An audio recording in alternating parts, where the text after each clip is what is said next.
marche de l'opposition.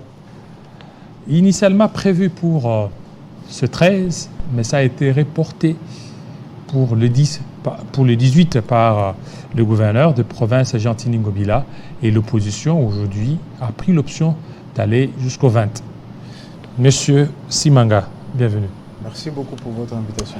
Alors, vous êtes replié par rapport à la décision du gouverneur. Nous ne sommes pas repliés, l'opposition congolaise ne s'est pas repliée. L'opposition congolaise responsable qu'elle est, cette opposition-là a pris en toute liberté la mesure de pouvoir reprogrammer la marche prévue initialement ce samedi 13 mai pour la reprogrammer au samedi 20 mai. C'est en toute responsabilité puisque le gouverneur de la ville, Gentini Ngobila Mbaka, avait manifestement voulu étouffer, sans le dire ouvertement, la marche de l'opposition. Mais l'étouffer comment? Parce que lui, il a dit, il a donné les raisons, c'est pour des raisons purement sécuritaires et que l'armée devrait s'entraîner, parce qu'à Kwamout, il y a tout ce qu'il y a là-bas, il y a des stratégies qui sont en train d'être faites pour combattre les ennemis de la paix au niveau des Kwamout. Il y a quelques jours ou quelques semaines, la majorité présidentielle actuelle a organisé une manifestation qui n'a pas pu réunir du monde au stade de Martyrs. Qui n'a pas pu réunir du monde. Qui n'a pas pu réunir du monde au stade de Martyrs. Et ça, on a organisé et il n'y a pas eu d'incident. Et les anciennes marches de l'opposition, depuis que ces blocs existent, et depuis que ces blocs s'est constitué, n'a jamais eu de casse, même pas une seule voiture brûlée. Vous comprenez que cette opposition est responsable. La raison sécuritaire ne tient pas debout. Et pour vous, c'est quoi ce fait de pouvoir reporter? C'est une question élections politique. Il y avait une certaine volonté inavouée de pouvoir démobiliser les Congolais. Mais c'est comme ça qu'on demande, nous, opposition congolaise et LGD en particulier, on demande à nos militants et à tous les Congolais de rester mobilisés. Mais pourquoi vous avez exclu les 18 ? Les 18, c'est un jeudi. Il y a les Congolais qui doivent aller travailler. Et dans un jour ouvrable, comment on va tenir une marche dans une journée ouvrable? Les Congolais qui n'ont pas assez de moyens pour pouvoir nourrir leur famille parce qu'il y a la vie chère, doivent quand même aller au travail pour arriver à avoir les peu qu'ils peuvent avoir pour nourrir la famille. Nous sommes responsables. Nous sommes conscients qu'il y a nécessité d'exprimer une certaine volonté de leadership de qualité, mais ça doit être ordonné et ça doit être organisé de telle façon à ce que les Congolais qui doivent s'exprimer puissent s'exprimer sans contrainte aucune liée au travail. C'est comme ça que nous avons choisi à travers notre présidium la date du 20 mai qui est restée aussi significative dans l'histoire du Congo pour que nous puissions exprimer le leadership de qualité. Est-ce que la date que vous aviez choisie, vous avez prise, le gouverneur a pris acte, le gouverneur va-t-il accepter cette date? Nous ne sommes pas soumis à la volonté du gouverneur. Les Congolais doivent comprendre que nous sommes dans un régime d'information, pas d'autorisation. Le gouverneur n'a aucun droit de pouvoir dire aux Congolais de ne pas exprimer leur volonté de marcher pacifiquement, de réclamer la fin de la vie chère, de réclamer la sécurité à l'Est. La Constitution de la République consacre la liberté de manifestation, la liberté d'association, et ça ne dépend pas de la bonne volonté du gouverneur. Nous avons informé, pas plus tard qu'aujourd'hui, les secrétaires généraux de 4 partis politiques, à savoir les CID, Ensemble pour la République et Envol, ont écrit encore une fois pour notifier au gouverneur, et que le gouverneur a accusé réception à travers ses services de cette lettre-là que vous pouvez retrouver sur les réseaux. Aujourd'hui, il y a déjà la lettre qui Il y a déjà la lettre et les Congolais peuvent la lire sur les réseaux sociaux. Et vous comprenez que l'opposition congolaise avait écrit au gouverneur ou au service du gouverneur depuis le 27 avril. Donc il était au courant de cette organisation.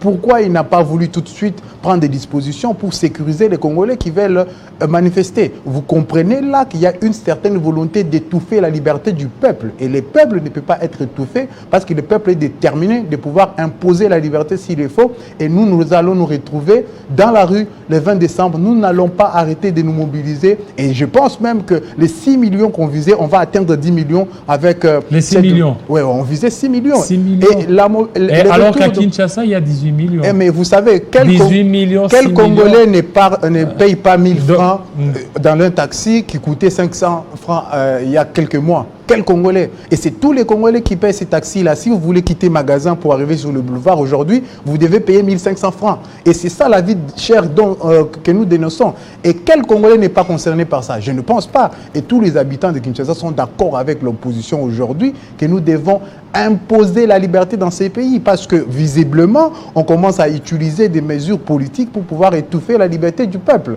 Et comme on sait qu'on est attaché à la Constitution et nous sommes attachés à la liberté, nous allons marcher le 20 mai.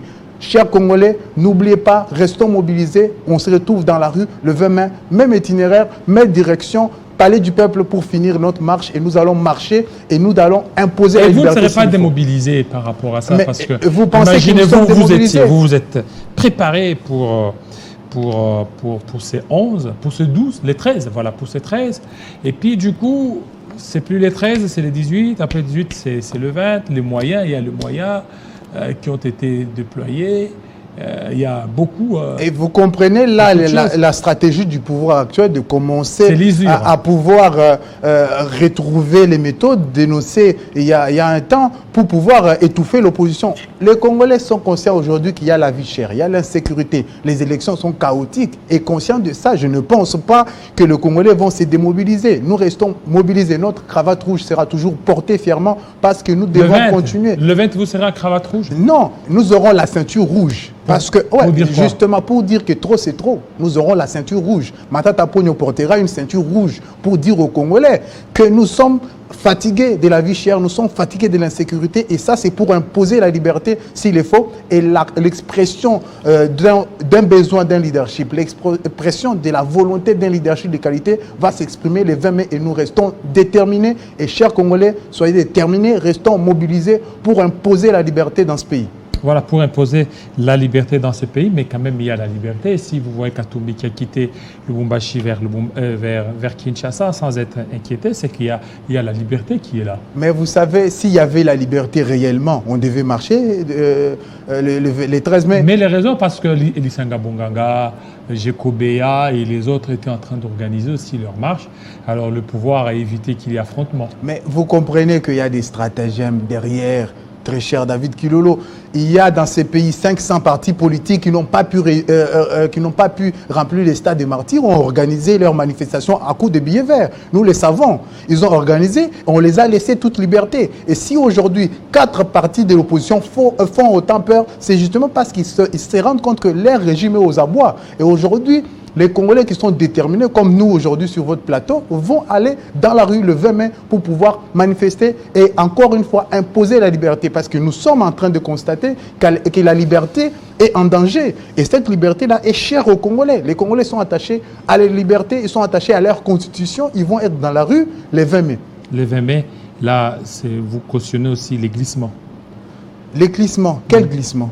Mais parce que parmi vos revendications, vous voulez qu'on puisse recomposer la CENI et la Cour constitutionnelle. Nous voulons que les élections ne soient pas chaotiques. Nous voulons qu'il n'y ait pas de vie chère. Nous voulons qu'il y ait sécurité. Et la CENI et la Cour constitutionnelle, ça fait partie de vos revendications. Non, mais et bien sûr. Et si ça doit être fait, ça ne doit pas être l'alibi du glissement. Ceux qui veulent le glissement, c'est justement parce qu'ils constatent qu'ils ne sont pas prêts aux élections. L'opposition congolaise est prête pour les élections. Nous sommes enrôlés, le LGD. Nous avons le cadre d'électeurs. Le président Augustin Pandata Pogno-Mapon est enrôlé. Donc, il est prêt pour les élections. Et quelqu'un qui ne peut pas être prêt pour les élections, comment il va mobiliser sa base pour aller s'enrôler? Nous avons mobilisé nos militants, nous avons mobilisé tous les Congolais de pouvoir s'enrôler parce que le parti LGD, Leadership et Gouvernance pour le développement, est prêt pour les élections. Et si les élections vont avoir lieu, demain, nous aurons un candidat, c'est Augustin Matata Pogno-Mapon. Et donc, le pouvoir a peur de vous? Le pouvoir a peur de nous. La preuve, ils cherchent à étouffer. Et ils nous disent qu'on a besoin de 4 jours pour pouvoir démobiliser les milices qui sont mobilisées. Nous avons besoin de 4 jours. Et vous leur avez donné 7 jours? On les a donné 7 jours. Nous voulons voir leur efficacité. S'ils n'arrivent pas à sécuriser, ça veut dire que ce gouvernement n'est pas efficace. Tous les coulounes qui seraient cachés. Ça, c'est la raison qu'ils nous ont affichée. Est-ce que c'est vraiment celle-là? Ça veut dire qu'il y a une volonté politique derrière. Nous les donnons une semaine. S'ils ne montrent pas leur efficacité à pouvoir sécuriser, ça veut dire que même pour la sécurité de Kinshasa, ils ne sont pas en mesure de l'assurer. Et s'ils ne sont pas en mesure de l'assurer, c'est-à-dire que le pays n'est pas gouverné. Et c'est pour ça que nous voulons qu'il y ait qu'il y ait les élections qui soient organisées, qui ne soient pas chaotiques. Et ces élections-là que nous voulons crédibles, transparentes, c'est pour qu'il y ait un leadership de qualité qui prend le pouvoir. Et ces leaderships de qualité passent par ces blocs d'intelligence. Et vous comprenez qu'aujourd'hui, l'opposition intelligente a montré que c'est des hommes d'État. Ils ont pris la mesure de la situation, ils ont écouté la base qui ne veut pas que nous puissions tomber dans les pièges de l'apologie de la violence. C'est comme ça qu'on a trouvé qu'il faille donner au gouverneur, parce qu'il s'agit de lui, 7 jours pour qu'il puisse assurer la sécurité. Il nous a demandé 4 jours, nous l'avons donné 7. Il faut qu'il nous prouve qu'il est en mesure de pouvoir sécuriser les Congolais. Et ça passe par la sécurisation de la marche de l'opposition du 20 mai. Voilà, merci. Ça, c'est bien dit. Faustin Simanga, espérons que le gouverneur fera tout pour certainement mettre hors d'état de nuire tout le Kuluna. Nous allons, puisqu'on parle de Kuluna, on va recevoir un jeune, celui-là qui vient parler de la politique de la lutte contre le Kuluna. Tout de suite.